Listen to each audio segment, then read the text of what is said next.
Hello, everyone. Welcome to The Playful Life. I'm your host, Crystal, the Playful Trainer.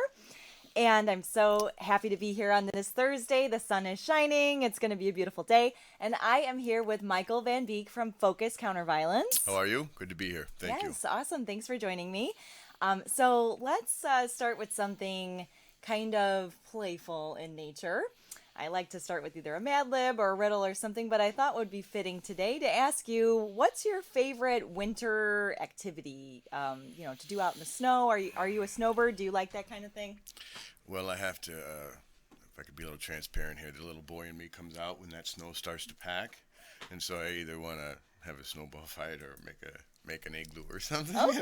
But normally, now at my age, it just means I'm going to have to shovel. That's just what that means. So, so that's generally the activity of winter. It's not as I'd like to imagine it would be. So. Gotcha. So what I started doing is, believe it or not, playing reggae music on my phone and, listening to music while I shovel. It really helps. I started doing it a few years man, ago. everybody. Yeah. And it was like, just picturing that I'm somewhere warm and on a beach and drinking pina colada. And, listen, if you believe it, who's to argue with That's you? right. Exactly. Well, cool.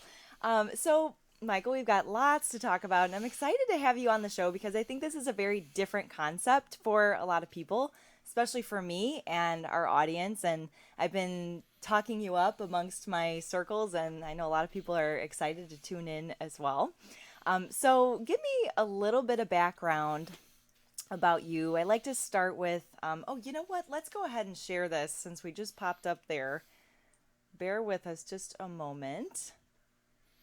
And we're going to share this as a watch party on both of our Facebooks. Pretty simple to do there. Public and start. You got it? Just Share now. There you go. All right. Cool. Okay. All right. There we are. All right, let me double verify that that's happening. I'm a little, because as I get older, I get slower. No. All right, fantastic. Cool. So, let me say, it is a beautiful day out this morning, and it is, the drive over was very nice. Oh, good. And, we're just reflecting on how much sun we haven't gotten, since the beginning of the year, and how important that is, so grateful for that Yes. this day. Yes. I even love to just sit by an open window in the winter and just soak in the sun, even if I can't be outside. Yeah, very Clark Kentish, like the sun gives us. There's some truth to that, yes? Yes. Yeah, there's some, absolutely. Yeah. So Yes. my past. So your background. So we'll get into what counterviolence, of course, is, because I think that's very interesting. I mean, we could start there. Wherever you think our listeners would be able to sort of grab on to you and who you are and find a connection with you. Wow, probably a lot of different places, and that's what I think that I came to realize is that I wasn't alone. That there were a lot of people out there who had my history and who had struggled and who had been through either economical, social, family issues, who had struggled in school. I was diagnosed with ADD in 1976, 77, and at that time it wasn't very cool to be in special ed, so it was kind of like, and who do we pick on at recess? And so I did meet a lot of people that had things like that in their past. But one of the things that did happen is my mother, as a result of being placed in special ed and being labeled with this label, is that she went and pursued remedies hard, right? She was going to night school. She was bussing tables at a truck stop. She did everything she could to find out what's wrong with my son. She felt like she passed on some bad stuff, and then they didn't know anything about that. Of course. They're like, here, take this Ritalin. Yeah. Everything will be fine. Oh, boy. Clockwork Orange, don't worry, kind of thing. So we're just going to make him a zombie. And so she wasn't really happy with that. And so, as a side note, she put me in martial arts to affect the social stigma that occurs from being placed in special ed in 1977. And so that was, my father had left when I was a boy, so I already had that going on, right? And then they put me in a special ed class, and then, and then my mother meets the man I call my father, and so there's that. And so at the time, A lot of changes. Yes, at the time that martial arts was like, the lighthouse in the fog of my life. Yeah. It was a place where I could go where nobody knew that I was a special ed kid. Nobody knew that my dad left. You see, nobody knew these things about me, and I could just flourish and write my own story. Yeah. Yeah. Oh, So that's that was amazing. an amazing. And you don't know that until later, obviously. Yeah. In the moment, you're just like, Right. okay, In the moment, you're yeah, just showing up and doing it. yes, yes, Doing yes. the work. And so I pursued that on and off for most of my life, and I didn't have any cool Mr. Miyagi karate stories. They're all most embarrassing, and everybody wants to hear. Really, cool life's not like the movies. Yeah. So it is a bit. There's the martial arts for me were my tapestry, my canvas, something that I could have a backdrop for my life to be painted upon. I love that. Yeah. Yeah, interesting. I have a similar, I guess, story. I mean, I didn't go anywhere to do martial arts, but when I started my fitness journey of losing weight and getting healthy, I did Taibo, which is, a form of martial arts, I Sure. suppose. It's a form of cardio kickboxing. And I did find when I was in a situation where I felt threatened with violence, I turned to boxing and started doing that and just felt really empowered and felt strong and everything. So I love what you do, and I love that I have sort of a personal connection to the work that you do now, and that's really helped me in my life. So I think. Can I that ask you a can question? Really... Can I of switch course, roles here of for a course. second? Dun, dun, dun, dun. So, what specifically do you think you could call upon to be the mental faculty that you were, that was raised in you as a response to training in martial arts? What mental faculty or mental or emotional faculty was increased? Confidence. There we go. Yes, Okay, yes. absolutely. It was Confidence. confidence. And I remember feeling very vulnerable. At the time, I was experiencing an eating disorder. I was underweight. I was a small person. And the person who was threatening my life was a lot bigger than me. And I was weak. And I think being able to hit a bag, strike something, it releases some sort of, I'm sure, chemicals in your body. And that is what really gave me the confidence to say, if I needed to defend myself, could I strike something? Right? I mean, that's not something we do every day. We don't go around hitting people. So it was that confidence to know that when fight or flight kicked in and that adrenaline rush came in, I would know what to do. So confidence came, you're saying, from a mental faculty of knowing that you had played this, you had done this before in training, and so you're seeing yourself through that endeavor, even though it was in the studio, in the school, dojo, what have you, gave you a sense of confidence because you could see it through. Right. So maybe it was more emotional than it was a skill? Maybe? Sure. So, and I guess that's one thing that I want to talk about briefly before we get into the technical aspects of the wax on, wax off thing, and Yes. and I poke fun, but I will tell you that I was having this discussion the other day with a friend of mine. He's a student. He works at a local fire department. He's been doing it his whole life. He's 30 plus years as a fireman, and he's high ranking. He had to throw himself out of a third-story window the other day, and he was cut off from his other team in the fire, and the fireball bursts up, separates him. Just typical backdraft story. It's an amazing story to hear him tell it. And he was caught in this position where he could freeze, and he had to call for a mayday. And for those of you who don't know, if you're a fireman and you have to call for a mayday, it's the same as saying officer down. It's a it's a thing. Okay. You just don't. It's you guys have to come in here and get me. Gotcha. And the rescue team is actually trapped on the other side of the fire. Oh. And so he's looking, and you can't see your face. The only thing you can see, you can't see the hand in front of your face. There's smoke and then there's flames. And so he's feeling for a door, and he takes his breath and he runs and he throws himself out of the window. His gear gets caught. The ladder's now coming up, and they finally get him out. And as soon as they get him out, the floor gives way and the flames roll up out of the window. His reflection of that story, however, wasn't about the fire. It wasn't about a lot of things that you would think it was about. What it was for him, to hear him tell it, was a sense of killer instinct. A sense that says very, very openly, son of a gun, God, you got me in it. This is how I'm going. No way. No way. This isn't happening. Not today. Not today. And he throws himself out of a window. Now, I want to just, if you could take for a minute and put yourself in that situation of what it takes to do that, you know, and I'm going to give you one more example. I mentioned it to you that I had this incident in my school. It was a flood. We had a water main break in the school. And this is about 7 to 8 gallons a minute of water coming through into my facility that broke inside of my storeroom. Oh man. And so while this is happening, there's nothing that says this is going to end anytime soon. And I am drenched from head to toe. And what it in that moment, right? This is my dream. This is everything I have. I'm not a corporate entity. Yes. I'm a family-owned business Right. who loves my community and want to help people, right? There's Yeah. nothing behind this. And so I'm seeing this happen, and it's overwhelming.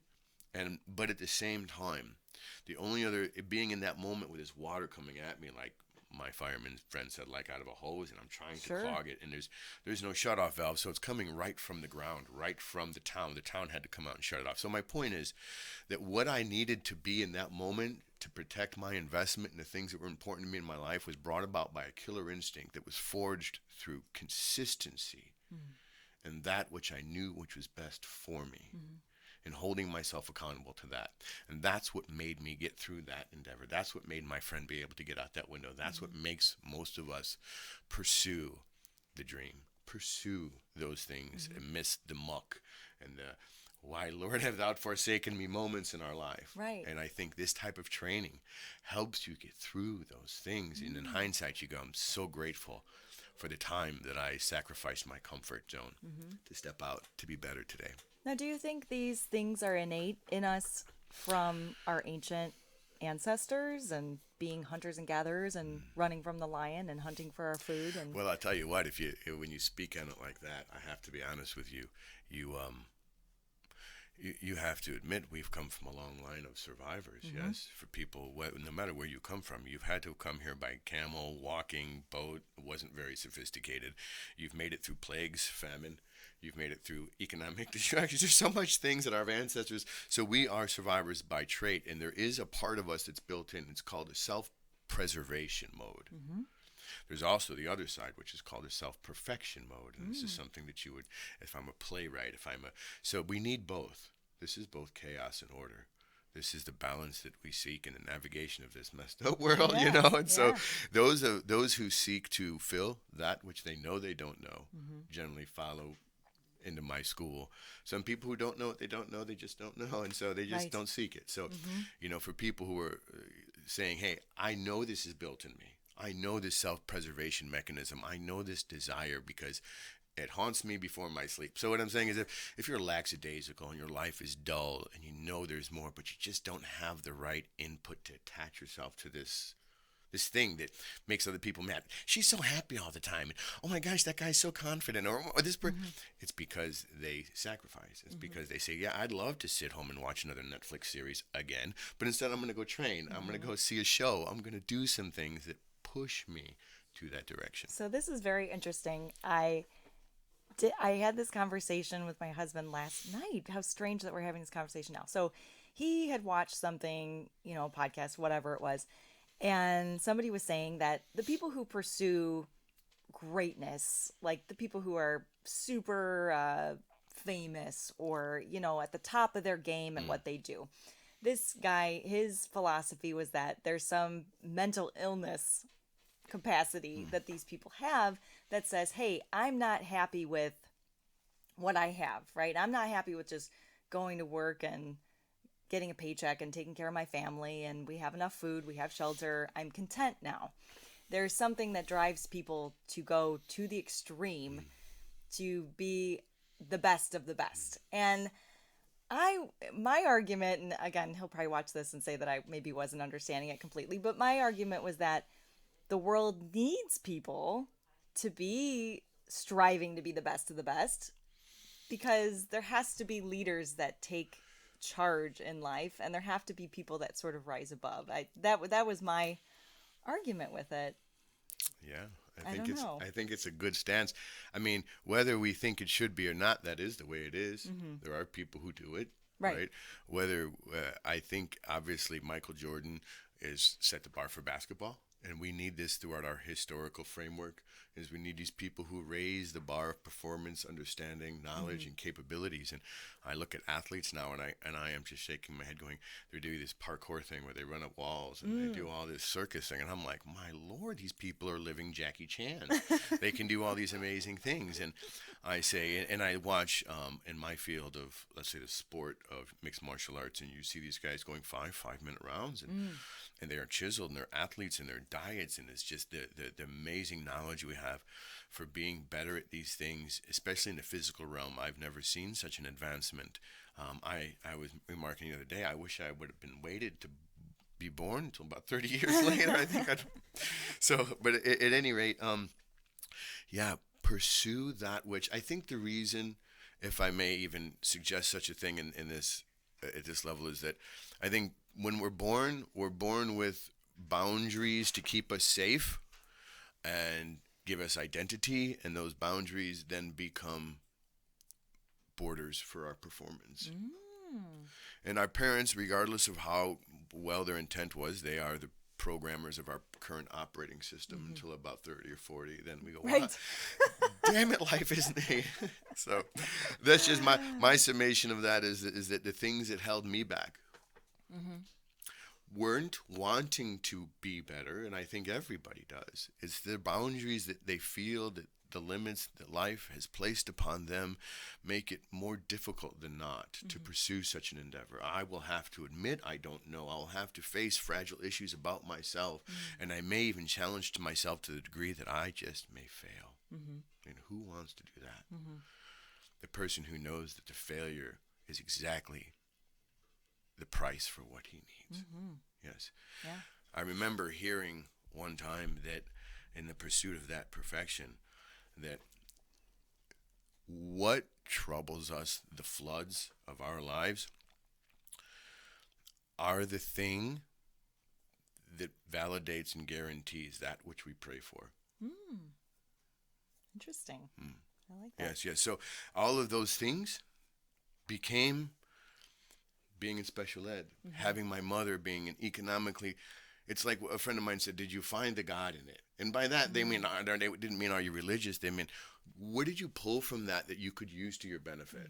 And I think we all look for that, and that's the glasses half full thing. But it really is just kind of tackling that perspective of, yes, I know this is going to stink.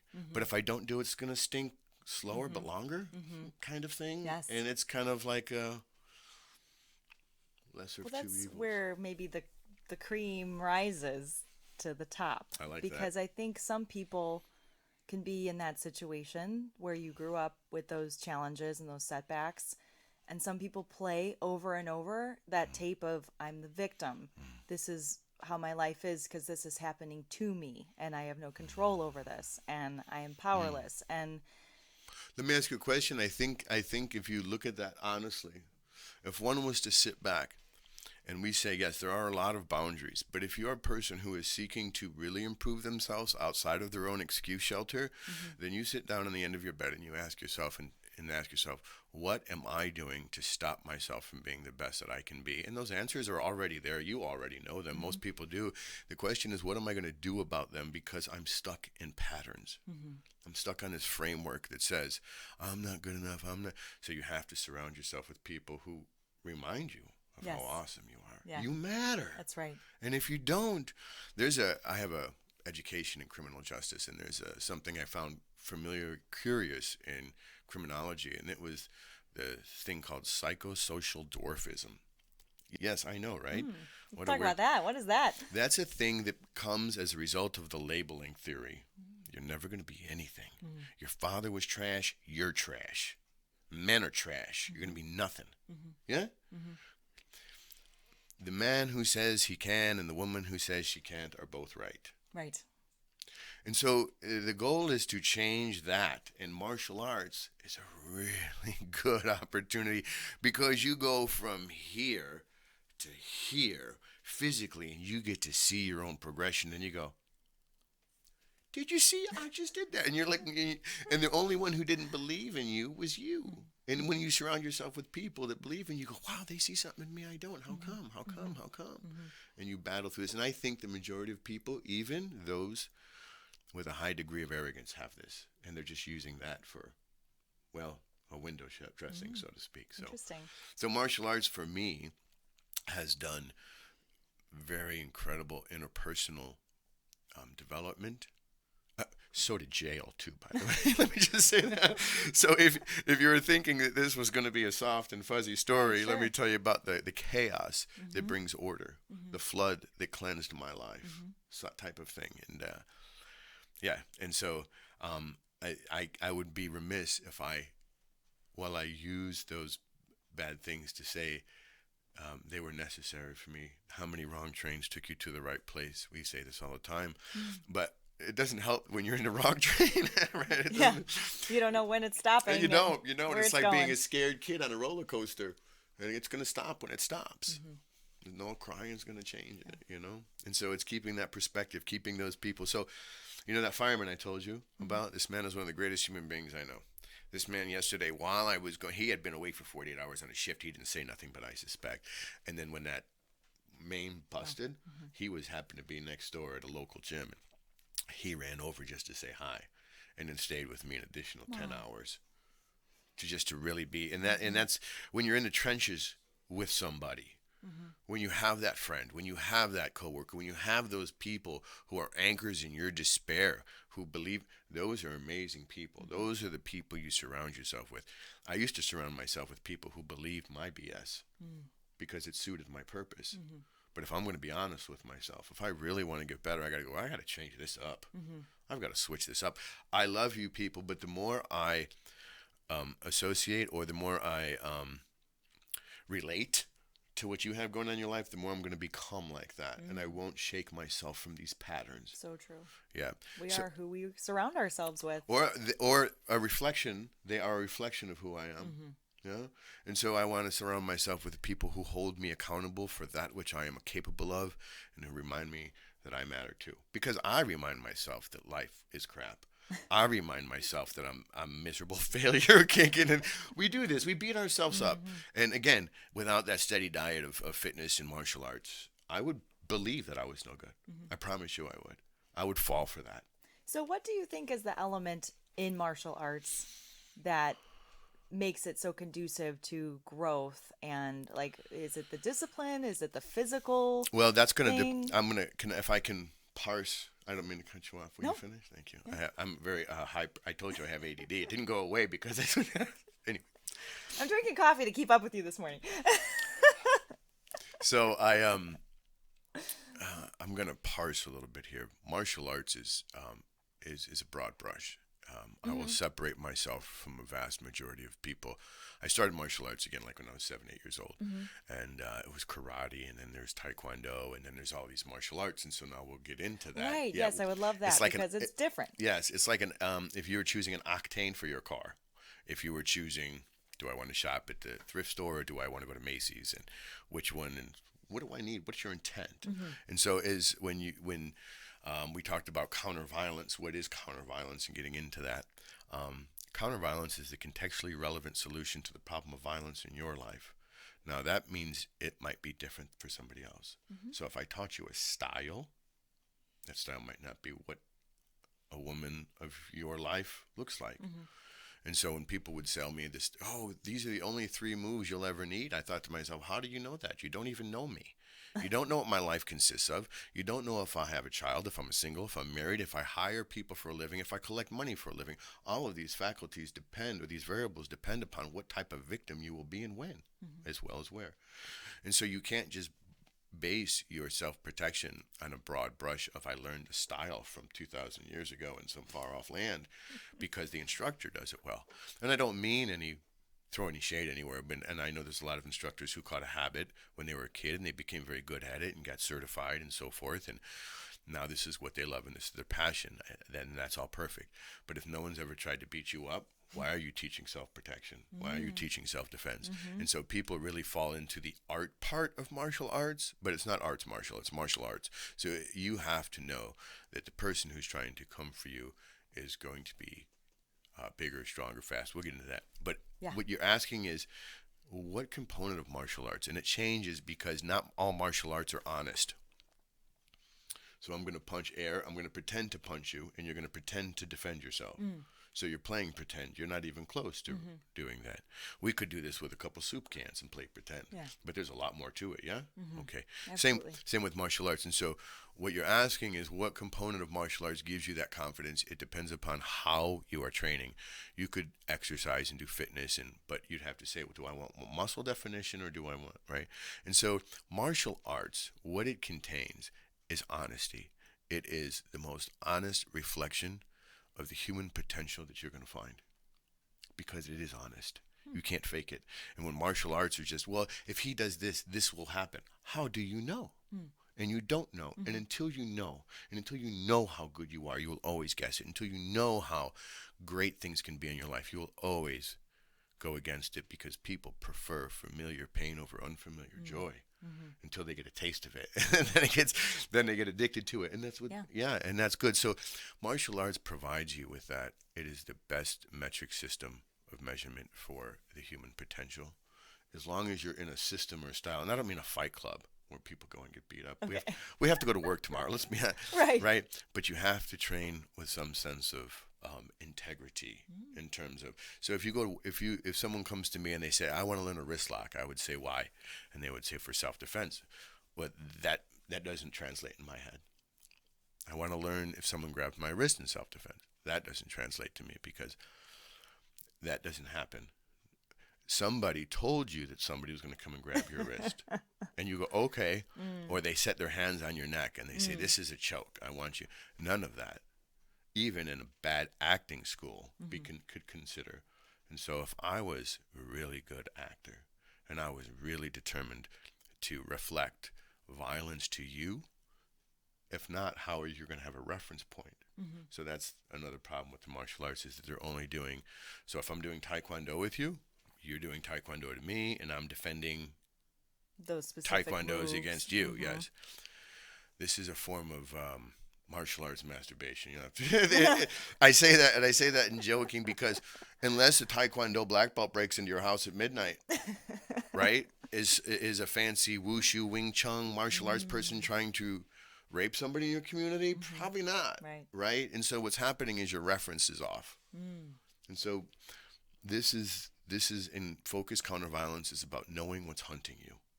Interesting. And providing you the solution for that. Yeah. And we're going to get into that and talk about that specifically and how you can define what type of victim you are and all of those things. We are going to take a quick break to hear from our sponsors. So bear with me as I get the iPod going here. Ron's so good at this. All right, here we go. I'm going to put this up. Oh, dang it. All right, here it goes.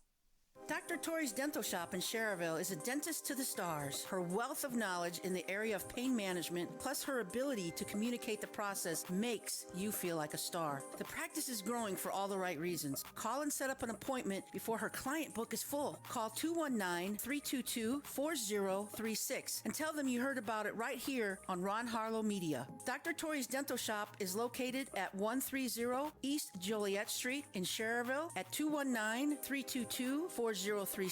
Call and feel better about every dental visit you ever have again. Spend the holidays with us in downtown Hammond, Indiana. You'll have a fun and festive time while supporting small and local businesses. Enjoy shopping, dining, brewery, the arts, and events. Like and visit the Downtown Hammond Council on Facebook for a listing of where to go and what to do. Call Karen at 219-512-4298 between 9 a.m. and 7 p.m. Hammond is happening. Looking for a friend who knows how to be a good listener? Humane Indiana in Munster has four-legged friends waiting to meet you. Open daily at 11 a.m., Humane Indiana provides many animal services from rescue to daily care. They provide on-site education while managing a wildlife preserve. At the main facility located at 421 45th Street, the staff awaits your visit. Ron Harlow Media would like to thank Director Brian Fitzpatrick and Board Vice President Scott Filler from Apex Construction and Remodeling for their support. Visit Humane Indiana and leave with a new member of the family. To find out more, visit the Humane Indiana website or dial 219-922-3811. We are taking the hassle out of holiday shopping at It's Just Serendipity. Gifts for everyone on your shopping list for every budget. We carry everything vintage and antique, handcrafted, upcycled, and repurposed goods by local artists, yummies prepared by local vendors such as honey, toffee, and biscotti. Carry decor, memorabilia, and custom gift baskets. Shop small with us at 5630 Homan Avenue in downtown Hammond, Indiana. Like It's Just Serendipity on Facebook, follow us on Instagram, or visit our website, itsjustserendipity.com. Experience Broadway in Northwest Indiana. Established as the top provider of entertainment, Theater at the Center in Munster brings you the best in live theater, music, and comedy without city prices and parking hassle. With its elegant setting and superb talent, Theater at the Center in the Round makes each production must-see. 5-star dining is optional for select shows in each of the Thursday night performances. For show dates, times, and prices, visit theateratthecenter.com or call 219-836-3255. Ask about becoming a subscriber. Discounted tickets and priority seating are just a few of the benefits you'll receive. Call 219-836-3255. Theater at the Center. You'll leave impressed. Now listen to Harlow tell you about what's on stage right now.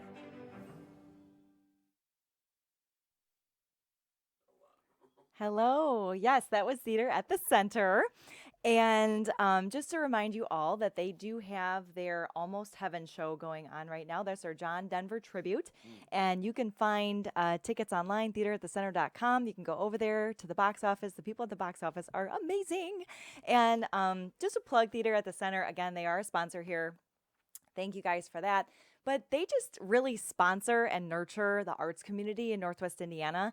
And, you know, I talked about this with my guest last week. There are so many theaters and opportunities for art in Northwest Indiana. And I have no doubt that that really stems from Theater at the Center being there and being a beacon of really bringing Broadway style and quality shows to Munster. So if you haven't been there, guys, Theater at the Center, check it out. They have lots of events and things going on throughout the year besides plays. So yeah. I can't wait to. That's one of my things. I can't wait to do some hobbies, doing some acting and some theater. Yes. Some theater. That'd be amazing. Yeah, Ron and I were really excited that you mentioned that because we'd love to have you at Beatniks or something like that. Well, you know, like I said, everybody has their profession, and martial arts for some is a hobby, but for me, it's my profession. It's my life, as I said. So I still have my other hobbies, and I like working. One of the things I love doing is special needs community. Yeah, those guys are my heroes, man. So it's special ability to me, but yeah, that and acting. Some theater, just being silly, man. Cool. Love it. Yeah. So that's what being playful is all about. That's what I liked about being able to get out of yourself and just being somebody else or doing something else for a while and finding the fun in life. And theater really taught me that. Theater really taught me to let go of my inhibition and say, like, I don't care if I look silly right now, or I don't care what people are thinking of me right now, because the importance is on what the audience is seeing as a whole and not so much of what they're seeing as Crystal, but that character or what's happening. So theater, I would say maybe was my first form of like martial arts, as you would say, right? Self-expression. Really, self-expression and discipline and having a team and having people around me that finally gave me confidence to be myself and get out of my shell and not be so shy. Well, I think you brought something up very clinical, and that is that you were obviously honest about how you felt about how you looked, how I felt about how I looked, and that's how most people are.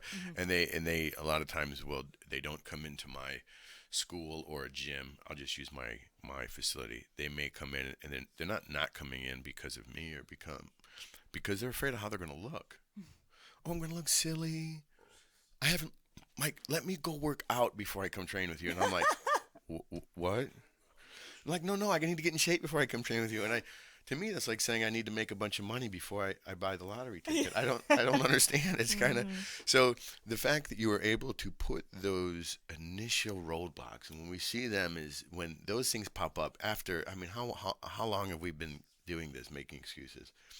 That at least if I make excuses, I know what that is. That's an excuse. That's another reason for me to stay in this pattern that I regret but can't do anything to get out of.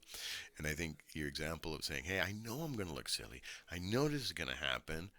You know, I had that experience when I would take lunch breaks as a young kid and have these sticks, and I would hit a beam in lunch, and everybody looking at me like, ha, ha, ha. And I'm like, whatever, you know. And then after about a year, they're like, hey, would you mind teaching me some of that stuff, you know? And, you know, but you have to get over your own self. You have to get over yourself. Amen. Nobody cares how you look. You don't care. Just stop. Just get in there and do it. I mean, if there's one saying that I always thought was very apropos, it was Nike's "Just do it." Yes. It was, as if, and this Do the is, reps. yeah, this is a psychological thing, and that is that if you have to pursue, if you're not pursuing that which you desire, which you want, which you don't have, and in order to get it, and then find another goal, and then, I mean, each layer is another dragon you're going to have to slay every time you get better. So you have choice. You can either endeavor in this goal-setting thing, you know, whether you're using Crush It or some other motivating thing, you know.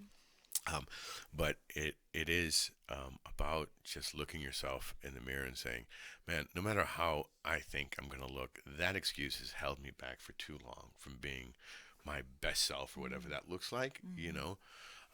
And so I really commend people who go, man, I'm here. Yeah. I'm here. They show up. I'm going to sacrifice looking silly, feeling silly, being silly for the next 6 months because in a year, wow. Wow. Yeah, am I going to be glad I did? Yeah. Yeah. And I love this. This is a good segue, I think, into what I'd love to talk to you next about.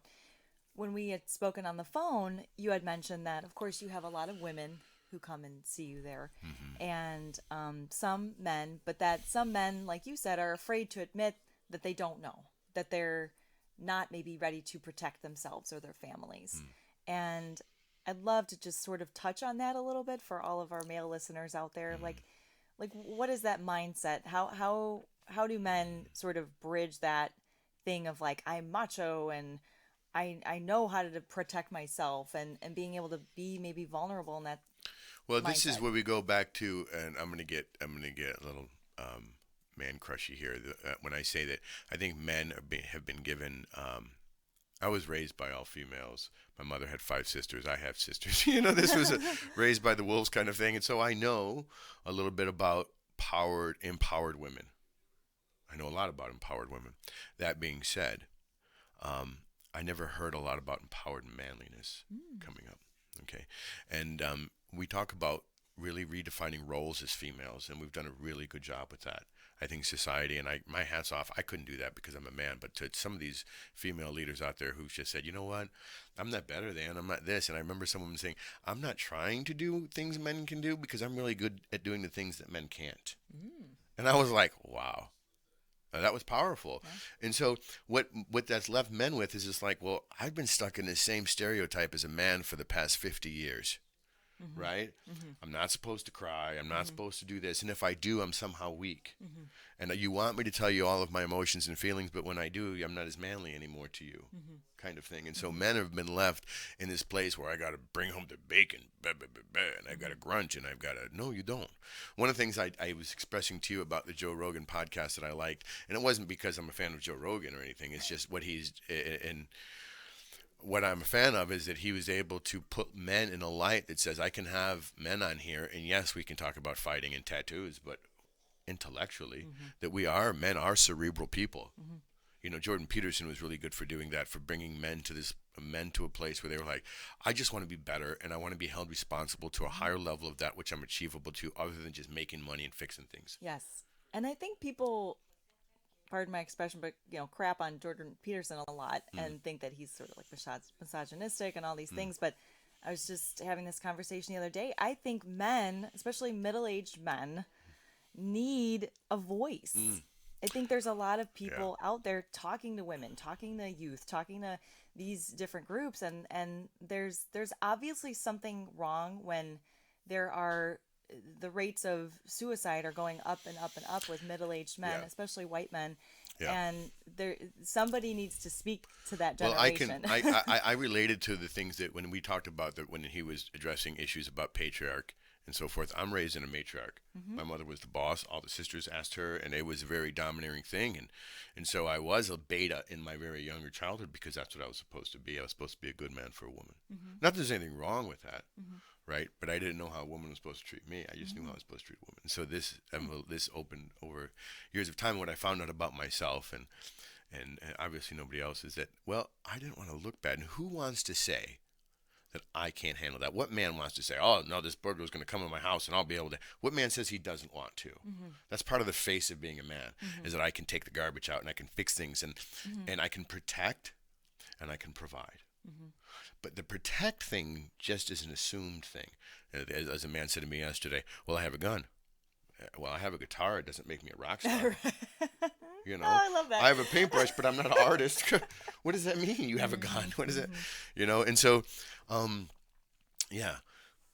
Yeah. So I think that for men, it is about, as I said, I think most men would rather look good losing than look bad learning, because they are in this place that I can't. We say it all the time. It's a narrative that's dry. Well, empty your cup. Be an empty cup. Be a learned vessel. Yeah, it's not what men are supposed to do. See, and so you're just supposed to be able to protect your family just because you were a certain gender. No, it's a skill set like anything else. So I think for men it's difficult because of that stigma that we've talked about, that stereotype of men that never gets talked about. And where we say at Focus is, listen, violence is not pretty. If you're worried about looking good, you're in the wrong game. You know, just be an Instagram model. You know, because if you're worried about looking good in self-defense, it doesn't happen. This is not the movies. The relationship between victim and violence is disproportionate in fact and data and everything about it. No one's going to walk up to you and tell you that they mean you harm prior to them doing so. It's going to be a very intrusive, like a car accident that you didn't know was coming. That same thing is how violence happens to people in life. So what you think you're going to do, well, it's messy. You're not supposed to look pretty. You're supposed to survive and make it to your family, period. Yeah. That's it. And that, when you know you can do that, rest of the life becomes easy. Yeah.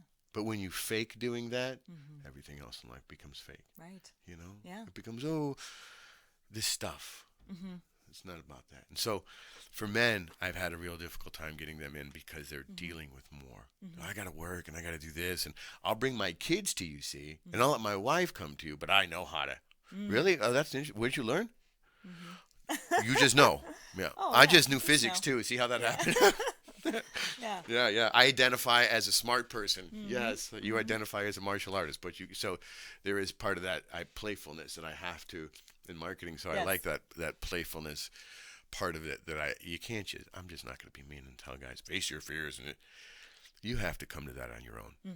Yeah, you have to want. Yes, to you change. have to want, and not even change, but just add on to awesome that you grow into that and say, you know what?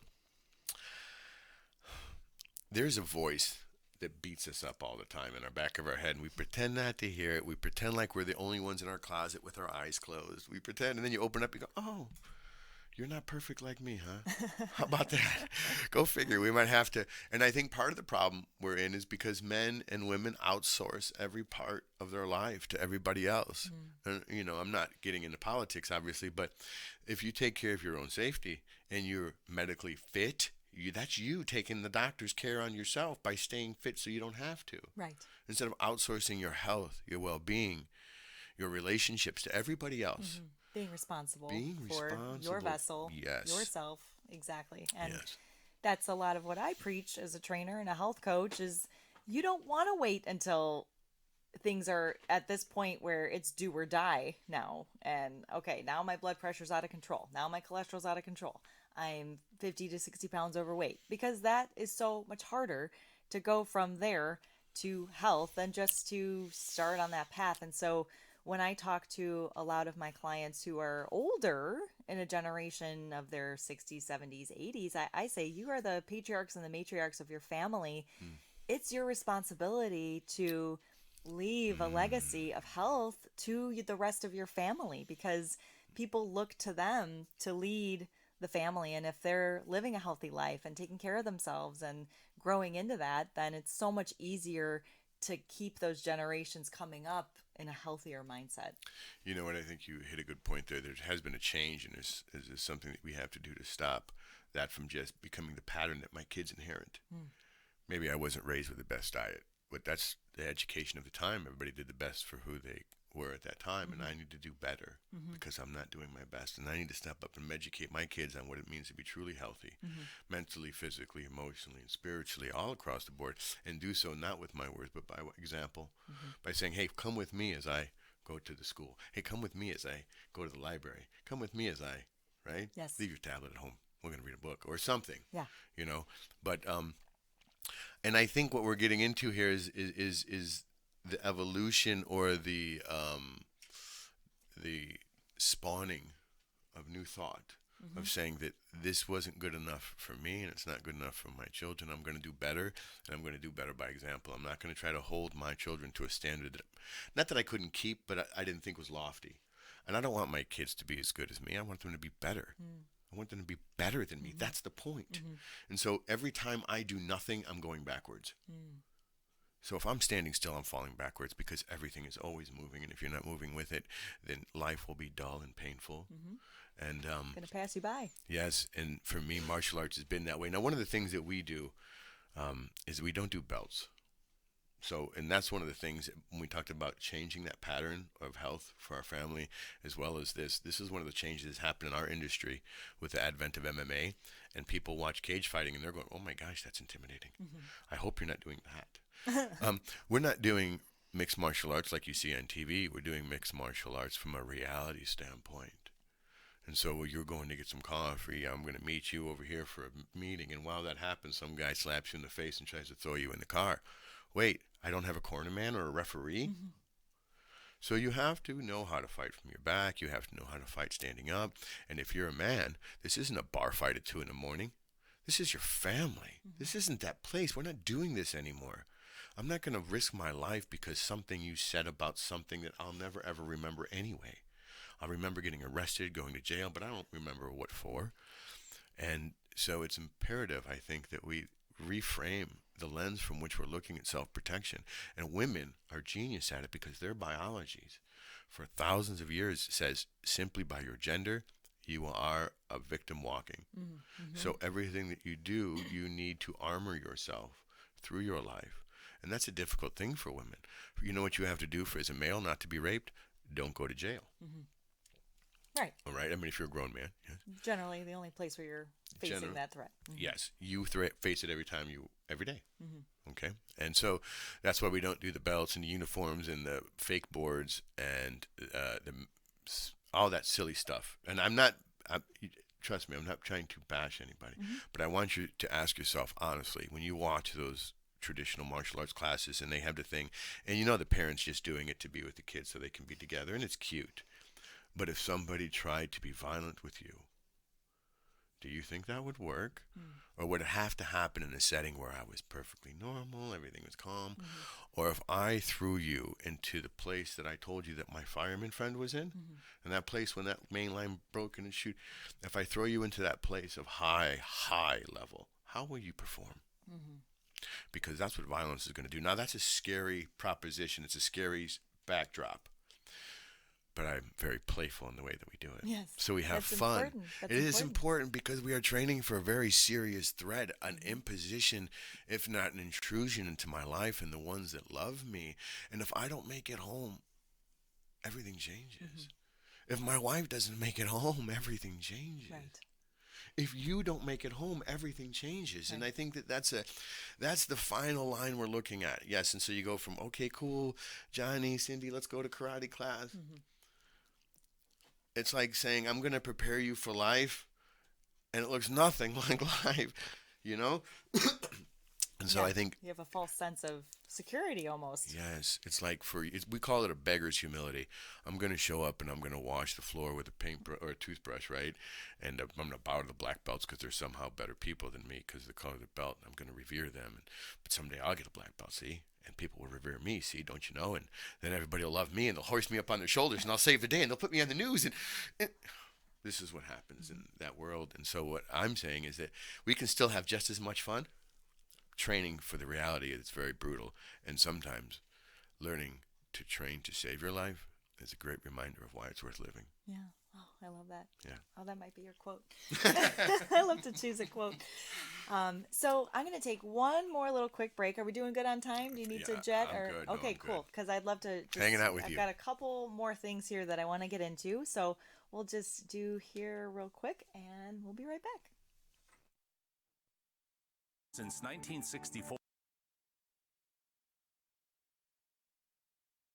Have you played today? Playful activity can be anything from taking a walk to your favorite neighborhood deli to picking up a game of soccer with your friends. But most importantly, bringing a playful mindset to everyday life can elevate your mood, increase your energy, and your thirst for life. I'm Crystal, the Playful Trainer. I'm a health, life, and fitness coach. It's my passion to help you find playful ways to get you active, achieve your health goals, and live a more fulfilling life. My new book, The Playful Journal, has been featured on the Make My Day podcast, TuneIn radio show, and in the Northwest Indiana Times. I'm available for individual, group, and online coaching, or I'd love to speak at your next event. You can find me at theplayfultrainer.com or on Facebook or Instagram. Stay playful. Who's ready for a Polish? Stop by our bigger, better location at 918 Carroll Street in Roxana, East Chicago. With our expanding menu, Big Frank Sausage has drinks for all ages. So tell us you heard it here right on Ron Harlow Media and receive $1 off any beverage of your choice. We now have craft beers, Żywiec Okochum on tap, as well as delicious new appetizers and homemade corn dogs. Family dining and catering available. Look for our booth locations and events on our Facebook page. Call ahead to order or to hear more about us at 219-378-9556. You'll rave about our Sunday brunch from 11 to 5. Come sit in our lengthy bar and enjoy all of our favorite sporting events. Big Frank Sausage, as seen on Chicago's best. Great food, great sports, great entertainment. Smacznego i na zdrowie. Baxter Printing, located at 3837 Ridge Road in Highland, is a family-owned and operated union print shop that has been serving Lake and Porter County for over 50 years. The dedicated and experienced staff is well-equipped to assist you every step of the way. From business forms to political campaign literature, signs, and mailers, Baxter Printing's quality, service, and price are unparalleled. We'll make sure you are satisfied and that nothing is misprinted. Call the best union shop in the region at 219-923-1999 today and find out what Baxter Printing can do for you. Again, that number is 219-923-1999. Alrighty, we are back. And again, I'm here with Mike or Michael. What do you go by, Mike or Michael? You know, it's better than most names I've been called, so pick whatever's comfortable for you. Okay. Mike VanBeek from Focus Counterviolence.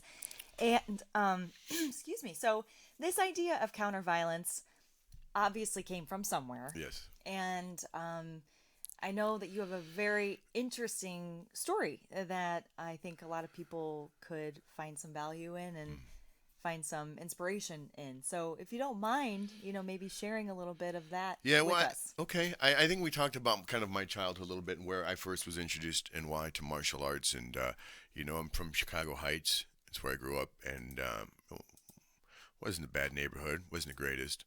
But the element and opportunity for mischief was always there. And I was more so probably the minority, through high school and after. But life, like I had tried to open up martial arts schools and, it didn't work and things just didn't go my way. Again, I was trying to do stuff from a place of no confidence, of randomness. And that's what people do in business. They just status quo, random, do anything. And so anyway, long story made short, divorce, life, everything kicked me in the teeth. And, well, I just figured that drugs and alcohol would help me out and help me with that. In the meantime, I was avoiding an inner truth about myself that I didn't want to. Everything, I was failing at everything. And so everything in my life was a representation that I was a failure and most likely probably a mistake. In the grand scheme of things. And I think we've all felt like that at times, Sure. Like, wow, nothing works out for me and blah, blah, blah. And we all go through our poor me moments. My poor me moment lasted over 10 years. I became a full-on drug addict, became a criminal to support that. I would fight in the streets for money to support my habit. I had something in me that wouldn't let me do things to innocent people. So we had all kinds of scams. We had all kinds of things. So I wouldn't hurt just randomly innocent people and rob them kind of thing. But I was part of stuff that was definitely questionable. I was not, there's times I go, hey, good luck on that. I'm out of here. I'm going to go try another way to get money and sell stolen merchandise and stuff that way. So anyway, Cook County, living in Cook County, on and off, being arrested. And not a lot, 15 plus times. And that's not a lot in the criminal world. This guy's with 100 arrests. But for me, starting at after 30 years old as an addict. And I had, prior to being an addict, I was a martial arts black belt. I had schools. I was a professional cage fighter. I went to college for criminal justice. I was like a professional cage fighter, all this stuff, right? So I thought I was pretty good. And then the life hit me, real life hit me. It all looked good on stage. It all looked good on the controlled environment of well, everybody's cooperative, in the martial arts. Because martial arts is something that people do with each other. Martial arts is something you do with somebody. Violence is something that's done to you. And that relationship change creates everything different. And it's not like they say in martial arts. And so I remember my wake-up calls. Some guys tried jumping me, and I was very conceited in my ability. I'm a martial artist. You're a street guy. And I got hit by 3 different people from 3 different directions, and nothing like martial arts said it was going to be was like it was. Right. And I woke up with my head hanging off the street, blood dripping from my face, and, cars were driving around me. Nobody even stopped to see how I was. Wow. And so when I don't know how long I was out for. And I was grateful to be alive, but it was a very clear reflection that I didn't know what I was doing in life or in this thing I thought I was great at. So now it was only more. So if I wasn't depressed about my drug use and just in a bad place and the thing I thought I was good at, that just went to the crapper. So that living that life in jail, out of jail. Now, I don't say that, well, you'll be fine. Those things that I was in are coming for you. Those people who need to get high, those people who have revenge on their mind, those people who are violence is coming to a neighborhood near you. I came to Northwest Indiana to get money to use in the south side of Chicago. So when I was in the south side of Chicago, I would come out to Indiana because it's a ripe garden, you see. A kid driving in Lake Central High School with an Audi. I walked into his car and said, let's go. Where are we going? You make another sound, I'm going to punch you right in the face, take your car, and you explain that to your mom. Let's go. I would have never done that. In my heart of hearts, I wouldn't have. But he bought it. So all I had to do, I figured out being a good criminal was being a good actor. Make them believe that you will do whatever, and they will do it. And, so what I'm saying is to those who think they can move away from it, knock, knock. Yeah, you can't. It will come to where you're at because I say this all the time. What makes you a good person makes you a great victim. And everything that you hold dear is what they look for. Yes. So that's what gave me the honesty about what was hunting us, what I was training for. What are people defending themselves against? Child trafficking, human trafficking, home invasion, carjacking, real world stuff. Not, I'm going to grab your wrist and you're going to do this thing that looks cool at the birthday party or the summer barbecue. And you can show, look, Uncle Fred, I learned this wrist lock. If somebody ever tries to attack me, I'll do this. And so I learned that was not right. And what I did is I put together over about 4 or 5 years with my education, with my experience working the door for 20 years, security here, bodyguard, and then as a criminal, as a person who lived in jail, put together counterviolence from all of those perspectives and that experience of being a victim of violence, being a perpetrator of it, and now being a teacher of it. And that's how counterviolence came to be. And so we said, listen, enough with the white belts and this belt and that belt. Let's just if you're a female, if you're these things, if your victimality, we can help you with that. You don't have to be scared. And just like you're not a paranoid driver, but you check your mirrors, you don't have to be a paranoid person, but you know what to look for. You know how to look. It's clinical. You come and train. After you're trained, you don't have that worry. That confidence, the same confidence you had against your stalker attacker, you got because you faced your fears. You stepped up and you said, listen, this is a reality of the situation, just like taxes. It's a reality. The numbers are not in your favor. Right. 1 out of 6 women rape every minute. It's not good.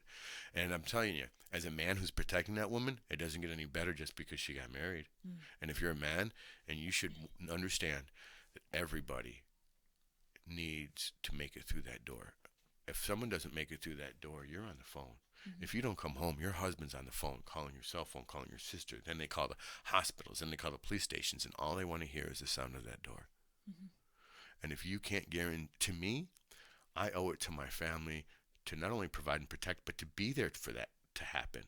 And so does every member of that family. So if something doesn't happen, if somebody doesn't walk through that door, life changes forever. So it's my responsibility to make sure that everybody in my family makes it through that door. Oh, yeah, that's beautiful. So true. And you're right. It's not about looking over your shoulder continuously or living paranoid or fearing everybody we meet, but you do definitely have to be aware of the situations in which you might be a victim. And I know we had this conversation as well that women, I think, are a little bit more apt to think that way. Like, I'm going to take a buddy with me to the bathroom, or I'm not going to take a cab by myself. But now we live in a world where people travel, people take Ubers, people, women are empowered, and that's great. But I think almost to a fault, maybe sometimes, that women think, I don't need a buddy because I'm an empowered woman. I don't, I can handle myself. And so what does that look like? How can women, I know, of course, this is probably a very in-depth training that you teach people about, but maybe how can women take these tangible things now and apply that to being more aware of their surroundings and the threats? I think you bring up something very, very important, and that is that the differential between soft skills and hard skills. And when people think about martial arts, they think of hard skills. What am I physically going to do? And I wonder if you could, in your head, I want you to see a bookend of pre-violence and post-violence. So before the incident and after the incident. These are things that you don't need any muscle, because if there's no victim, there's no crime. And if you see it coming, you can intercept it by moving, leaving, yes? And how do you see it coming? By understanding what's hunting you. So the intense training is as intense. The physical part's easy. It's seeing the violence come, being able to color code your environment, having a game plan, understanding contact management, environmental tolerance. So if I'm in church, someone bumps into me, he's in church, I expect that. How do I stand in line without being paranoid? How do I, if I have a third-party principal and I'm out with my child, do I protect my child or myself? What does this all look like? And so a lot of that isn't about the physical skills. It's about having a strategic, applicable plan of attack. And all you need is a small amount of training, because your nervous system is going to go to this only training, and it's going to adapt to it. It's going to hang on to it. My training is made, the training at Focus is made when people will say, oh, well, just relax. And anybody tells you relax while someone's trying to rape you is out of their mind, and I would not train with that person. You should take it personal. Remember I talked about that place that you go to, that my firemen went to, that you go to. When ask a mother who's lost their child where they're at in their head. What's their status in their head? That if you're not pinging on that level, you're like, shut the store down. I want men from helicopters falling off of ropes. I just lost my kid, right? So this sense of urgency comes over you, and that has to happen in a self-preservation thing. So you can't make it so complicated. Because if you're going to laminate will on top of skill, the desire to save your life, or means my child, how dare you try and take my life, my family, my husband depend on me, and you're going to take it for what? Because you want to get high? Because you want a cheap thrill? No, not me, not today. And that requires a tremendous amount of skill and will, more will than skill. Yes? Yeah. Because it's the will part. It's the confirmation that I will make it through today. Not you, not anybody's going to take me out. I love my family. Let me show you how much. I love my family enough that I'm going to go train. And I'm going to train in a system that keeps me smarter, so I don't have to work harder. That it's not about how tough, how strong, how much you bench, and what your football record was in high school. Or it's about the desire to value your life and those around you enough to invest in saving it. Because then, and only then, can you live a playful life. Absolutely. When you've shored up those things. Right. That self-preservation. So it's not complicated. It's simple. But it's about understanding predatory threats, violence, the disproportionality. It's just being smart and aware. It's like, what are you seeing now? All this corona. Oh, do this, do this. We walked in the studio. We just bumped fists, right? Because you're educated about what's coming, what's the virus. And so when you come to Focus, you become educated about what's hunting you, so that you can work smarter, not harder, right? So we have some programs that are going on now. I have a person, a judge, I'm not going to say his name obviously, but he's had some threats, yes. I have a woman who's leaving the country. She's a young girl who's doing mission work in another country. And so they have come to me for that specific urgent training. So in less time than 1 week of work, I'm going to send these people into the world of violence and have them come back with a smile on their face. So I love that. yeah, me too. So I thought about this as well. When I was a victim of violence and a threat, that was a person I knew. And when you look at the statistics, there is a lot of violence, domestic violence, right? In situations where we know our attacker, we know our threat. The person might even live with us. So do you approach that differently? Yes. And here's how you protect that. So you can't deal with it from the front. You have to do on the back end. You have to draw your line ahead of time in the sand. And here's what that looks like. If you were to educate what you can do today kind of thing, educate your kids. Start with your kids, because we always do more for others than we do for ourselves. So if you're looking to filter it into yourself, start with your kids. And we say to our kids, listen, just because mommy and daddy say hi doesn't mean he's our friend. Because that's what, right? So just because I say hi to you don't mean we're friends, because a violent individual, or let's say violence as a whole, because could you see yourself being violent? Yes. I hope so. Yeah. Yes, because it means, so violence, why we think is bad, is really an emotional content level that is the thing that will yank us out of this, rip us from this situation. And so if somebody was walking and did something to somebody, was harming somebody that you loved, and we walked in on that, would you be violent? Yes. So we don't look at violence as a bad guy, as a race, as a area, we look at it as a possessing entity that's driven by either desperation, emotional conflict, emotional displacement. And so what that means is that I have to color code the people and environment within my lives so that they can tell me who they are. Right? So if you are a person who collects money for a living, then the people who rob you may look like so-and-so. If you live in a certain area, the people who are going to take advantage of that look like so-and-so. And so being educated about those things is the best preemptive strike you can get, is through education. And so when you tell your children about color code, about the education, white, yellow, orange, and red, and do the math. If white is where I'm home with in my skivvies with remote control, this is where white is, right? So if white is there, then the minute I walk out of my house, I'm in yellow, which means I'm aware. And if I'm in orange, I'm vigilant. And if I'm in red, I'm ready. Something might happen. It's probably going to happen. And so I have this opportunity. So if I'm a criminal, what do you think my number one goal is? Get you out of the white zone as Get quickly you- as possible. No. If that's what gets you in the white zone, that's where you're the most comfortable, right? So if you were in white, you would be at home and relaxed. So are there people that you're relaxed around like you were at home beside your husband? Sure. Yes, absolutely. And guess if I'm violence, guess what I look to do? To be one of those people. Infiltrate those circles. Yes, yes. So with our kids, with ourselves, keep your circle tight for yourself. And a lot of times I'm that way. I'm very jovial, and I'm very over talkative. I'm aware of my own proclivities, but I have 1.5 million friends, and I love loving life. That also means I have to have a smarter guard around me, because it makes it easy to be my friend.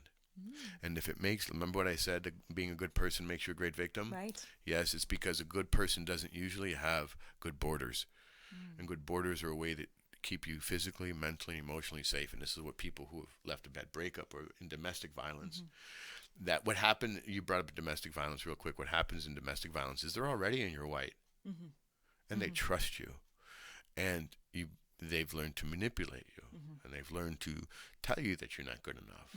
And so part of our domestic violence programs is about rewiring your story so that you know how good you are. And that's what we all have to do in this sense of being the best you can be, because I'm going to tell you, from being the person who used to be a hunter of good people, I can see confidence a mile away. And I'll walk up to him and go, here, you need this card. No, my brother's a police officer. I don't need self-defense. What? What did you just say to me? People have the darndest things that they say. Like, really, is your brother attached to your back right now? Right. And then, well, I love my boys in blue. They'll be the first to tell me, my training stinks, Mike. That's why I have a gun. They're the first ones to tell me. They send me to a 6-week boot camp in basic police training, and then they tell me to go to the shooting range every week, but I never shot my gun in 23 years. Yet I put hands on someone every day. So that's a training is another part of that whole issue. But again, I love that what can I do today thing. What I can do today is be aware of those color codes, have a game plan. I'm going to use this for a second. I'm going to give this to your audience. Yeah. Most people see this and they say, well, put your phone down when you're leaving the store. So I'm going to give you an example. I'm leaving Target, okay? And let's just say you're my buddy, and I'm talking on the phone. We're so good friends, I just call you Kay. Hey, Kay, how you doing? And instead of hanging up with you because I'm going to a parking lot, I say, hey, Kay, I'm at the Target on 41. Okay, now what were you telling me? So that if something does happen and you hear the phone fall and you call the police, you hear the scuffle, you know exactly where it's at, don't you? Right, so it's the little things. Now, people will say, well, look in your back seat, look under your car. You hear all these safety tips. Now, I want you to imagine you walk out of Target and everybody's looking under theirs. Just imagine all the people staring in their back seat. So what I'm saying is that there's unrealistic expectations of self-defense. And a realistic expectation is this is the remote control of our lives. And to ask people not to have it in their possession or at least in their hand is an unrealistic expectation. So it's better, when I look at this thing, because I am who I am, I see a hard case with 4 hard corners and a glass face. This will do more damage than my hand. So, ipso facto, Just became a weapon. there you go. And I just became physically more confident by being mentally more knowledgeable. I love that. I love that. And so, question things. Why can't I use this? You know, and that's one of the things that we endorse at Focus is that let's face the difficult questions with easy answers so that we can live that playful life. Because I don't want to walk around paranoid. Like I said, I love my life. But the minute someone goes south on me, excuse me, what did you just say? You have this misunderstood. I'll be more than happy to clear this up. And that boundaries is envious by people. Some people, oh, I hate it. He's such a jerk. No, he's not. Right. He's just very firm with his boundaries. And he's Boundaries not are letting you important. into that white so easily. Or maybe white, you just say, listen, we had a conversation. That doesn't mean I'm inviting you over for coffee. It doesn't mean you can walk up and talk to my child. So having that playful life is really, from my perspective, you want to have a playful life. Shore up those holes in the wall that let evil in. And if it's from lack of confidence, it's from lack of knowledge, it's from lack of will or skill, that doesn't mean you can't have it. It's possible. Focus offers training in those things so that you can have a playful life, because I like living a joyful, giddy life. That's what it's about, of course. It is. So I would love to share with you an experience that I had, and I'm going to segue into a question that I had from my friend Sasha. She wanted me to ask you. So this happened to me at the end of last summer. It was getting a little bit cool out, and I love to walk. I love to run in my neighborhood, and I live in Hammond, and I love living in Hammond, and I've lived here for 10 years and haven't had a lot of situations where I felt threatened, in my neighborhood. So perhaps my guard was down a bit.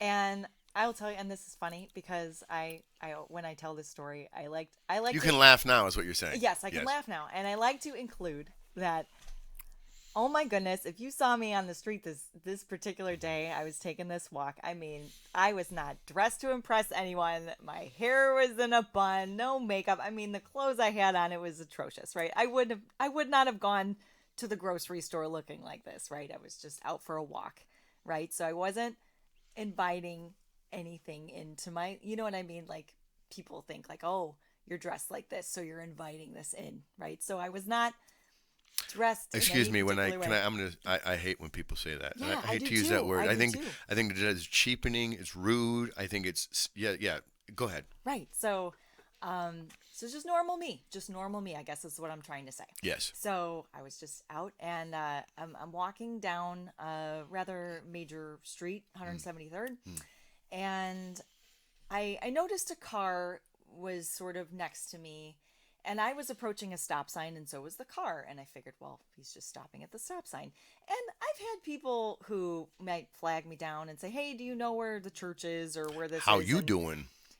Right. So that's where I kind of thought this was maybe going. So, sure. And let's be honest, you as well as every other woman have crossed this road, have been there with the old how you doing kind of guy. Absolutely. Okay. Right. So So here is me judging. Okay, is this just going to be a cat holler out Sure. the window, Scorecard moment, and he's going to move on. right? Or is this going to escalate to something more? And so, hairs on my neck start to stand up a little bit, and he loiters at the stop sign a little bit longer until I can get there. And I thought, okay, this doesn't seem right. So instead of continuing on my path down that particular road, I thought maybe he would get the picture if I turned down the side street. Like I didn't acknowledge him, didn't look at him. And he turns the corner after me. So now I'm on more of a residential street, and I noticed that he turned the corner. So my initial instinct, I had my phone. I dialed 911, didn't hit send yet. I thought, well, whatever, maybe it's just a coincidence. So starts rolling down the window again, hollering out after me. I ignore it. Then he pulls the car over, gets out of the car, and starts to approach me. At the point where he pulled the car over, I hit send on my 911. I made it very clear that I was making a distress call, giving a description of the man, giving a description of the car. So he saying could hear where you. was. I see. Exactly. And, immediately fight or flight tapped in. I did a visual assessment of the man. I knew he was a lot bigger than me, a lot stronger than me. I thought, well, what would I do? What would be my first line of defense if he started running after me?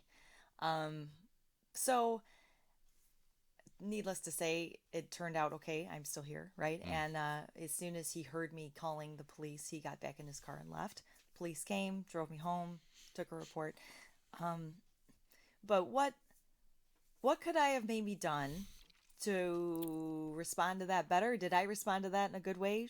If I was carrying pepper spray or mace, would that have made me feel safe? Would that have been a false sense of security? How would I have known how to use the pepper spray if I even had it? All these questions kind of arose for me. Well, I think those are all the right questions. I think we always go back in hindsight and ask ourselves, what could I have done better? What could I continue to do better? How could what could I have done? And, and that's what people think, women think. And I spent, because my mother used to work for Aunt Martha's advocacy group in the 70s and 80s, and I've been around domestic violence my whole life, and it has a place not only in my heart, but in my life.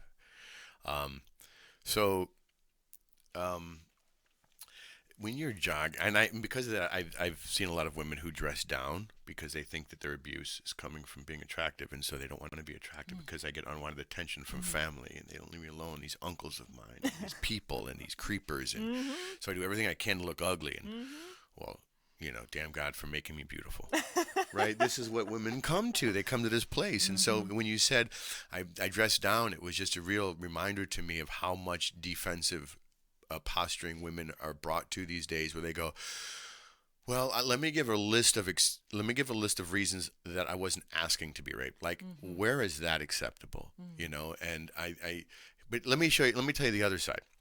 The other side is somewhere in some guy's head, is he thinks she just hasn't seen me yet. Because once you see me, you won't be able to resist it, because I'm all that and a free shake. So I just have to get your attention. Hey, what's up? Or I have to stop and see you this. And so I want to just throw this out there, that not every guy is a rapist. Not every guy holding the door for you is this. Unless someone go, hey, sorry, embarrassed, thought you were cute, wanted to talk to you. And that happens a lot. Sure. And so what you're saying is, and this is the reality of it. And so I don't want to, I hate giving this advice where people walk up and say, well, the minute something moves, I should hit him and hammer fist and scream and and I just came up to ask you for your number, or hey, I recognize you from that podcast, and slam, I got hit in the face. Right. And you're like, oh my God. Watch out, guys. Yep. So I think what we're dealing with here is an honest perspective that women have a question like, when do I do this stuff? Am I doing the right thing? At what point do I know? Because maybe he honestly just wanted my number. Yeah. Maybe. Yep. Maybe. Yep. But So, I wasn't going to wait. And so here's what I'm going to say from a guy's perspective. Men, raise your game. Raise your game. And know that we're in a different world. We're in a different world where social media is just as important as, or has enough weight. So if I say something to you on social media, apparently it carries the same weight as if I said it to you face to face. So there's that. So in terms of your situation, your story, preparation is key. Victory favors the prepared. So you had your phone. You were ready to dial 911. What could I have done in that situation? I think you do perfect. Let me give you a very easy answer to a complicated question. When people are following you, what do? Do I go to a public place? Do I go to the house? Do I do this? I think you're very well to have your phone in your hand while you're talking, and maybe there's a headset you have on. I did my earphones. You have your earpods. Earpods are good because you can still hear what's going on around you, right? You can still rock one on, one off. You can still do your thing and be vigilant, be ready. And look, I'm running. You're going to have to chase me, first of all. Listen, I saw a man take a girl from a mother in broad daylight in suburban America, right out of her hands, hopped in a car, took to kidnap and rape this 8-year-old girl. And they got him back. They got him, of course, but only because the porch doorbell cut. So what I'm saying is people are brazen. They don't care. They don't catch me. And then after you catch me, prove it. And after you prove it, what are you going to do? Let's make a deal. I'm going to play deal with the judge who. So in my world, we have to look at all that stuff. And what it boils down to is that people are brazen and they're going to do what they want. It's up to you. You are the first responder. You are to do that. So my goal is to look that man square in the eye and say, I see you.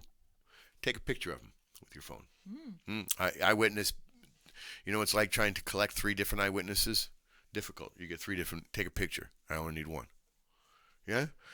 So, stay away from me, guy, 5 foot, boom, boom, call the police, take his picture. No, ma'am, I'm taking his picture now. Speakerphone. There's so many different things you could do, but it stems from a place of confidence. Mike, should I run here? No, look him square in the eye. I see you. I know. And no. Right? Because, hey, hi. Okay, cool. I'll see you run. Maybe next time I should not wait till you're jogging and approach you like a creeper. Because maybe at some point in life that was a cool thing to do, and I'd run up next to you. Hey, good looking. You running my way? And we'd be in this little banter, and I think it was cute, and we'd go off and race puppies together. And in my head, that's what I'm thinking. But so I say to guys, change your game a little bit and understand that if you're talking to a woman, that if you step to a woman and without any pre-conversation, anything, be ready to get hit. And if they train to focus, be ready not to wake up for a little bit.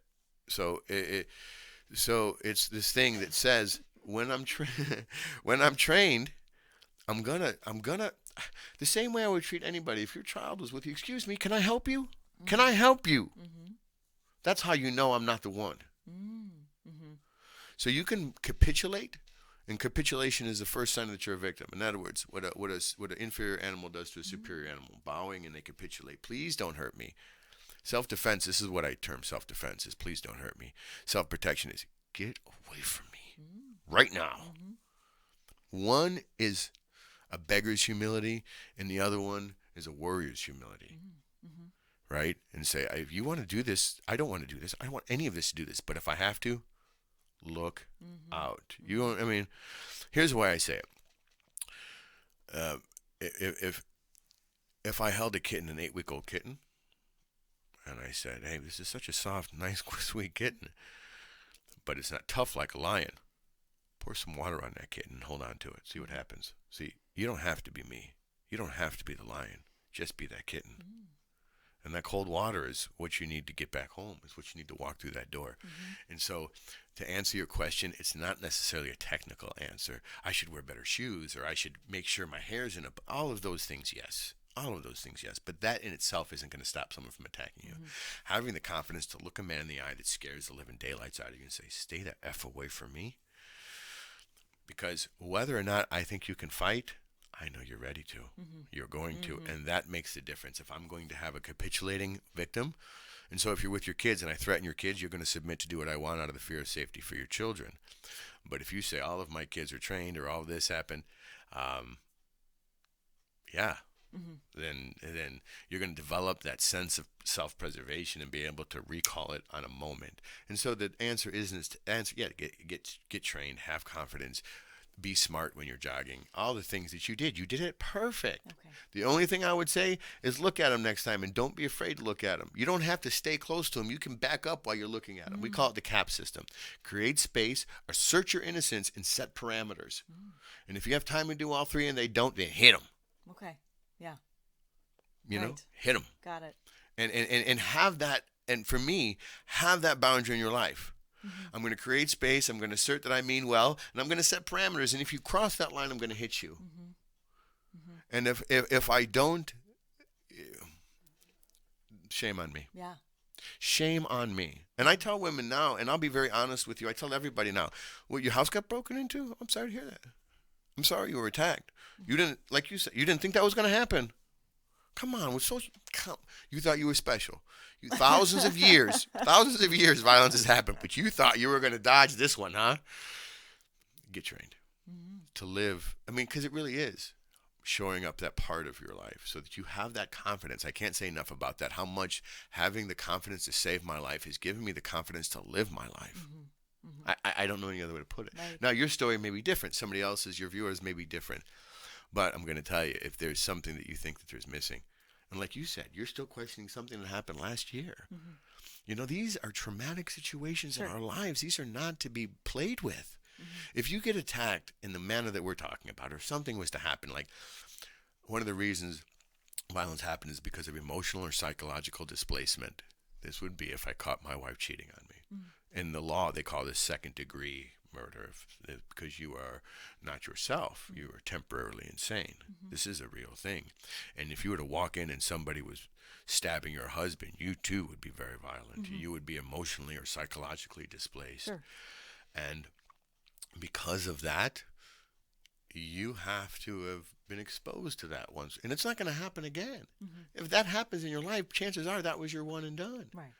You know, when you find people who've been victimized over and over again, that's when you go, stop putting yourself in front of the gun. That's when you have to go look at my behaviors, not my gender necessarily. Am I giving my need away too easily? Am I hanging out with men simply because they compliment me? Am I giving my need away so easily that it puts the bad guy in my white and I have a kid?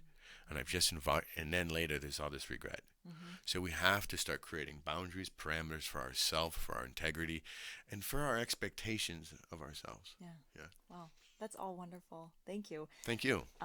Yeah. So just a little question in that with the pepper spray, that was what my friend Sasha wanted to ask you. You know, okay. Yes. She's actually one of my neighbors. I was actually on my way from her house when this happened, just taking a walk back to my house. Oh, my. So, you know, women are told get pepper spray or whatever, and I don't even know, first of all, that I would even know how to use it if I had it, and would it fly back in my face? Is that even a valid or valuable tool to have in your toolbox? Well, again, I would ask you this, that if you have it and you don't know those questions, then you don't have it. If you don't know the answer to those questions, then why do you have it? So if you're going to acquire a pen, learn how to write with it. If you're going to acquire any tool, learn how to use that tool. And I'm a big Second Amendment person, so I believe in weaponizing yourself. But let me qualify that. I also believe that people should have the freedom to drive, but I wouldn't give a license just to anybody.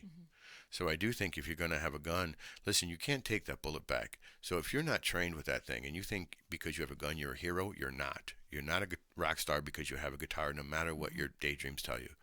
Listen, I have a guitar. I do this a lot. When nobody's home, I'm a rock star. But, and just because I have a gun and I've shot it once or twice and I put it on Instagram doesn't make me a hero. Okay? If you have pepper spray, understand what pepper spray is. If it's going to be the thing that saves your life, well, then wouldn't you want to know? Absolutely. So I'm a big fan, and when I say Second Amendment, I'm a fan of weaponizing yourself. Because the disproportionality between victim and violence is so hard and so strong. I didn't choose you as a victim because I thought you were going to give me a tough fight. I got my boy with me, and I got a weapon with me. This is an uphill climb for you. So because that disproportionality, I believe in first weaponizing yourself. Secondly, carrying an additional weapon. Okay, that's your best plan, bar none. Now, if it becomes too bulky that you can't access it like that, you also should know that your weapon, no matter what it is always secondary. Because violence happens to you intrusively, and the ability to acquire a weapon after you've been hit diminishes greatly. So if you can't acquire weapon acquisition, if you can't acquire that weapon without having, that means that someone had to approach you, you knew they were coming, and you weaponized yourself. This is good. That hardly happens. What happens is I got punched in the face, grabbed by the hair, thrown in the back of a van, and here we go. Mm-hmm. So if you can't stop him with your hands for a moment, then you can draw your weapon. So having a weapon is good. Whether it's mace, I don't particularly suggest mace. I particularly care for a knife. Okay? And by knife, I also mean this pen. Okay? Because I can stab this person in the face with it, and it's right here. I can acquire it easily, and look, nobody arrested me for it. Look, it doesn't even have to be an amendment, and I can still save my life. Look, Go it's figure. pink. Yeah. What was the weapon you saved your life with? A pink pen. Playful life. So, yes. So, to answer, good question from Sasha, but the answer, again, probably like a lot of my answers, isn't so straightforward. Right. It's not so complicated. You have to, I wish there was an easy button. Bing, and then everybody falls down. You know, a pressure point. Oh, look, she fell over. It just doesn't work that way. And I think most people know it. This is why we spend $30,000 extra to move to a nicer neighborhood, so we don't have to deal with this. You know, but again, as we know, it runs after you. Weaponize yourself. So that's part of our game plan. And yourself meaning your physical self. That's what I mean. Yes. Your physical self. Weaponize yourself. Make sure that you are, when I grew up, it was just like the perfect weapon, and that's what you would say is a person who is deadly with their hands, and it was all this comic book stuff, you know. And then you find a lady who's just fighting to save the life of her child, and you're like, that's what I want. Less skill, more will. But really, it's a balance, much like life. Skill and will. They're siblings of war, I call them. You know, you have to have a balance between both. But if you can have a boatload of skill, I was a black belt, and I knew all these cool techniques, and then I got my butt kicked. And I was like, what? I felt betrayed by this stuff. And so I became kind of like a catalyst for honest training. Yeah. Honest training that can be beneficial, it can be fun, and it can make sense. Have a game plan. Color code your people and the places you go in your day. Your gear, what you're wearing, and your weaponry should reflect where you're going. If I'm going to Maryville Mall, I'm not going to go in high heels and a skirt. Duh. Right? Yeah. And then you have contact management. And contact management is about accountability, making sure that there are people. Growing up, we always like, oh, I like that girl, but she's with her friend, right? Because she was smart and she brought someone who held her accountable. Yeah. So, game plan, color code your environment, determine your gear. In other words, do I need to bring a knife, pepper spray? And if I do, I better make sure I'm trained with it. And then finally, how close are people getting to me? And make this such the daily routine that you don't have to think about it. That's your platform of protection. Yes. Yeah. Awesome. Wow, Mike, thanks again for being here. Thank you so much for having me. Yeah, absolutely. By the way, you rock. So if you people don't know who this woman is, I met her happenstancely because I was like, wow, she's got a podcast and it's cool and I dig her. And so the more I've come to know her, if you haven't tuned into this lady yet, you should. She's just a bundle of joy. Oh, thank you so much for having me. Thank you. I appreciate that more than words. So I would tell people where they can find you. Oh, yeah, right? Yeah. Kind of thing. So focuscounterviolence.com. If you're watching on Facebook, please go over to our Facebook page, Focus Counterviolence, and give us like our page, and you'll get up-to-date information on seminars, 90-minute seminars that we have, that you can come, drop a few bucks, and play and have fun for an hour and a half and become smarter and educated. We have kids classes. We have all kinds of opportunities, just a bunch of fun stuff that you can either be a part of. We don't do the contract thing. We don't do the belts, uniforms, upcharges. It really is the best, honest version of what you need for that. So whether it's the website, Facebook, Instagram, Focus Counterviolence. Wonderful. Thank you so much. Great. Thanks again for all of that. And you know what? I do want to mention that on Ron's show this afternoon, it is Thursday. He's going to have Bill Luter. He's a booster for Gavitt High School Wrestling, and very exciting. They're in the AAU National Tournament down in Orlando. Big time. So he's definitely going to be talking about that. And to remind you all that this Saturday, speaking of being playful and having fun and getting out there and doing things, the Northwest Indiana Parkinson's organization out of Highland, they are hosting with Ron. Ron's hosting a comedy night, stand-up comedy night with Nick Gaza and Bill Giorgio, is that his name? And anyway, going to be a great night. $40 gets you food and a comedy show. And I heard that Nick has been on lots of television shows. Yeah, Malcolm in the Middle. He was on that. Yeah. And he does a show out in Vegas, and the ticket to get out and see him in Vegas would cost you a flight, a hotel, and the ticket to see him, and you can see him for $40. Let me ask you a question real quick. Is there if I wanted to reserve my seat or something, is that like something I'd have to go online to pay, or can I? How does You that work? can, yeah. I can go Actually, online? you can call the Northwest Indiana Parkinson's. Their number is 237-2342. I'll write that down. Again, when we yeah, leave. 237-2342. And you could talk to Libby or Don over there and reserve your seat. You could pay them over the phone with a credit Yeah. card. Okay, cool. The year 2020 makes that easy to do. Or you could just tell them you're coming and promise and commit, and then show up Saturday and give them your $40. I could use a few laughs. That sounds like a good time. Yeah, that'd be amazing. Absolutely. I'm going to be there. And of course, Ron, thank you, Ron, for letting us use your living room to do this podcast. This awesome studio. Thanks, Ron. Here. And so he's going to be doing some things and giving us some laughs as well. Again, I am the Playful Trainer, brought to you by the Playful Journal. You can find this on Amazon. It's your 12-week guide to a more playful life, tapping into your inner child and figuring out what brings you joy and using that to live a healthier life, mind, body, and spirit. So we will see you next Thursday. We'll be back here at 8 a.m. Again, you can stream us live on YouTube, on the Playful Trainers YouTube page. We're always here on Ron Harlow Media on Facebook. And stay playful. Thank you. All right. Well.